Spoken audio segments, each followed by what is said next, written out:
America के जो चुनाव हुए थे उसमें डोनाल्ड ट्रंप के विजय होने की सूचना है। खबर अभी जो खबर मिली है उसके हिसाब से डोनाल्ड ट्रंप जीत चुके हैं और ये एक बहुत अच्छी खबर है। और ख़ास तौर पर भारत भूमि के लिए हम ये कहें कि भारत के लिए एक बहुत अच्छी खबर है,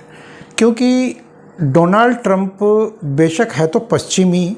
और मलेच्छ प्रवृत्ति के, मलेच्छ जाति के, या फिर हम कह लें कि मलेच्छ मानसिकता के, लेकिन कहीं ना कहीं उनके अंदर एक धर्म अभी भी जीवित है। वो धर्म जो सनातन धर्म को कहीं ना कहीं सनातन धर्म से कहीं ना कहीं वो जुड़ा हुआ है। तो वो पहले इस बात का आभास दे चुके थे जब उनके ऊपर एक हमला हुआ था और कान को उनके जब कान से छू करके जब गोली उनको निकली थी, तो उन्होंने इस बात का संकेत दिया था कि मैं सनातन धर्म को मानता हूँ और मुझे भगवान ने बचाया है। और कहीं ना कहीं उन्होंने इनके उल्लेख किए थे और सोशल मीडिया में हमने कई ऐसे उदाहरण देखे और बयानबाजी भी हुई बहुत सारी। तो ये एक बहुत अच्छा संकेत हम कह सकते हैं कि सनातन धर्म के लिए और हिंदू धर्म के लिए और ख़ास करके भारत भूमि के लिए बहुत अच्छा संकेत ये हम इसको मान सकते हैं फ़िलहाल शुरुआती तौर पर। अब आने वाला समय कैसा होगा ये तो भविष्यवाणी वो हम नहीं कर सकते, लेकिन उन्होंने ये कहा था कि हम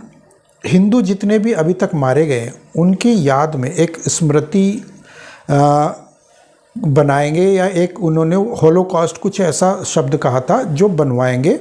अमेरिका में, जो ये संकेत होगा कि अब तक जितने भी हिंदू मलेच्छों के हाथों से या अकाल मृत्यु कुछ इस तरह की हुई है उनकी, जो युद्धों में या मलेच्छों के हाथों से, जैसे कि पश्चिमी हमलों में या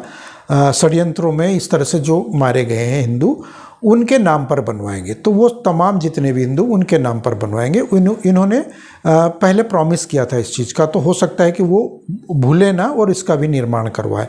तो ये शुरुआती तौर पर अभी आए हैं रुझान और ये बहुत अच्छा संकेत मिला है और हमें इसका स्वागत करना चाहिए और बधाई भी देनी चाहिए उनको सोशल मीडिया के माध्यम से। और ये हमारे लिए अच्छा संकेत एक ये भी कहा जा सकता है कि जहाँ एक और पश्चिम में यानी कि मिडिल ईस्ट में जो युद्ध भड़का हुआ है एक भयानक, वो कहीं ना कहीं रुक सकता है या फिर रुकवाया जा सकता है। डोनाल्ड ट्रंप ने ये कहा था कि मैं पश्चिम में जो युद्ध की स्थिति है या युद्ध भड़का हुआ है उसको समाप्त करवा दूंगा, या उसको कम करवाने का या उसका आंशिक तौर पर उसको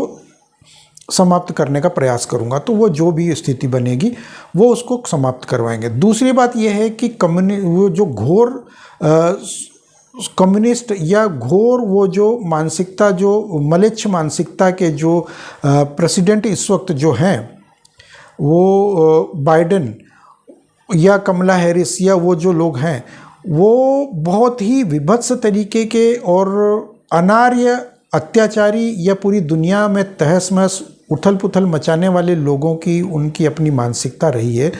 और उन्हीं के द्वारा ये युद्ध भी भड़काए गए। तो इजराइल ने भी कई बार सीधे सीधे आरोप लगाए हैं अमेरिका के ऊपर भी, ये हालांकि सीधे तो नहीं कह सकते, लेकिन उन्होंने संकेत इस बात के स्पष्ट दिए कि कहाँ क्या हो रहा है और कैसे हो रहा है। तो इसमें हो सकता है, हालांकि ट्रंप की अधिक तो नहीं चलेगी, कुछ विदेश नीतियों में या कुछ अन्य नीतियों में अवश्य चलेगी उनकी, लेकिन इतनी अधिक चलेगी नहीं चलेगी ये नहीं, क्योंकि एक राष्ट्र की जो नीति होती है वो सर्वथा एक ही होती है, चाहे वो 1000 वर्षों से चली आ रही हो या 100 वर्षों से या 2 साल से या 4 साल से, तो वो नीति एक ही रहती है,